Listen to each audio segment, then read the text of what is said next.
अस्सलाम वालेकुम नाजरीन। जम्मू कश्मीर के चीफ सेक्रेटरी वर्दी BVR सुब्रमण्यम साहब ने एक स्टेटमेंट दिया है मीडिया को कि कश्मीर में 70 साल से बहुत ज्यादा करप्शन था और शॉकिंग तरीके के स्कैम्स थे। BVR सुब्रमण्यम साहब क्या इस पे बात कर सकने चाहिए? वैसे पब्लिक सर्वेंट तो बात नहीं कर सकता पॉलिटिशियंस के रिलेटेड, लेकिन BVR सुब्रमण्यम साहब की कोई मॉरल राइट भी नहीं बनती करप्शन पे बात करने की, क्योंकि जब से वो जम्मू कश्मीर के चीफ सेक्रेटरी बने हैं तब से 70 साल के करप्शन के रिकॉर्ड बीट हो गए। वो बड़े करप्शन हो, फेवरेटिज्म हो या ट्रांसफर इंडस्ट्री हो, which is all deep rooted in civil secretary, हर चीज का रिकॉर्ड बीट हुआ है।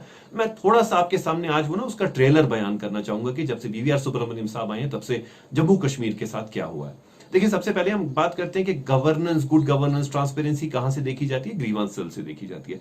जम्मू कश्मीर की ग्रीवांस सेल पिछले 1 साल से टोटली डिफंक्ट थी। ट्विटर हैंडल उनका आप जाकर के देखिएगा, पिछले 1 महीने में सिर्फ उन्होंने कुछ थोड़ी बहुत एक्टिविटी दिखाई है, otherwise it has been defunct. क्यों डिफंक्ट थी?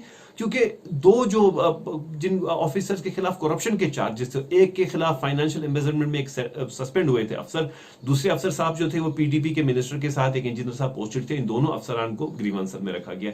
भाई, इंजीनियर का ग्रीवांस सेल में क्या काम है, और जो फाइनेंशियल एम्बेजलमेंट में जो आदमी सस्पेंड हुआ है वो ग्रीवांस सेल के साथ क्या जस्टिस कर सकते हैं? पहली चीज।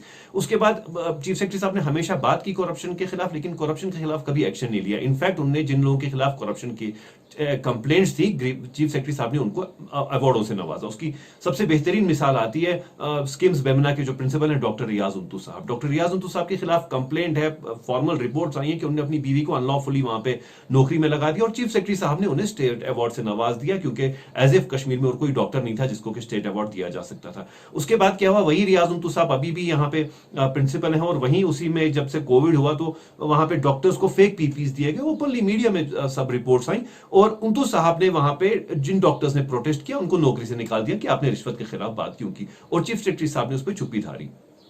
स्किम्स बेमना का भी, स्किम्स सौरा का भी यही हाल। वहां के जो डायरेक्टर साहब हैं उनने अनलॉफुली स्किम्स टर्शियरी केयर को क्वारंटीन बना दिया, क्योंकि पैसे की बहुत बड़ी करोड़ों रुपए की गेम थी।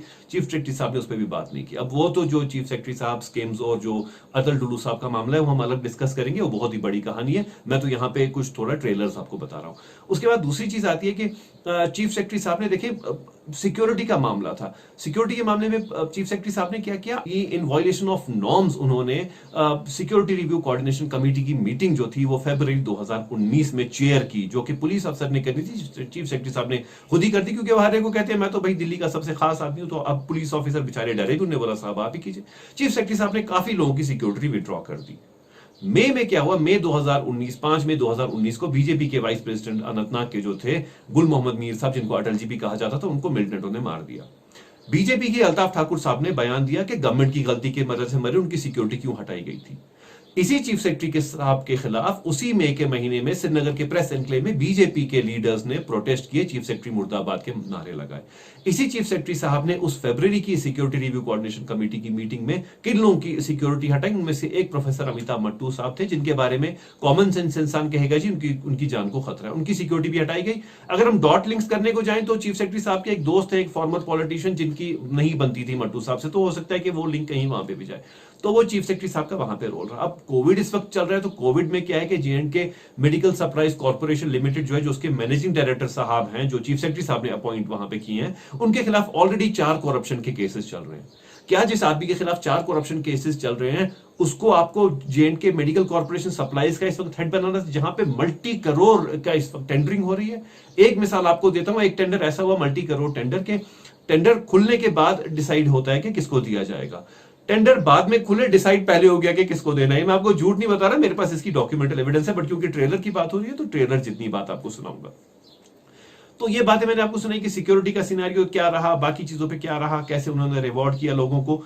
उसके बाद एक और चीज आती है कि श्रीनगर में मल्टी करोड़ हवाला इन्वेस्टमेंट्स हुई, कुछ कमर्शियल कॉम्प्लेक्सेस बने 2 साल में। चीफ सेक्रेटरी साहब ने किसी कमर्शियल कॉम्प्लेक्स के खिलाफ कोई एक्शन नहीं करवाया। इनफैक्ट पिछले साल सेक्रेटरीट के एक सीनियर ऑफिसर ने, जब चीफ सेक्रेटरी साहब ने करप्शन की पिछले साल बात की, तो दूसरे रोज कमिश्नर सेक्रेटरी साहब एक ने, हाउसिंग से रिलेटेड ने, दूसरे दिन कुछ अफसरान को ऑफिस में बुलाया और कहा जी मैंने सुना है आप अकेले अकेले पैसा खाते हो। उन्होंने कहा जनाब आइंदा से ऐसा नहीं होगा, मतलब हम अकेले अकेले पैसा नहीं खाएंगे। और आप तब से देखें कश्मीर में, श्रीनगर में कितनी इलीगल कंस्ट्रक्शंस हुई।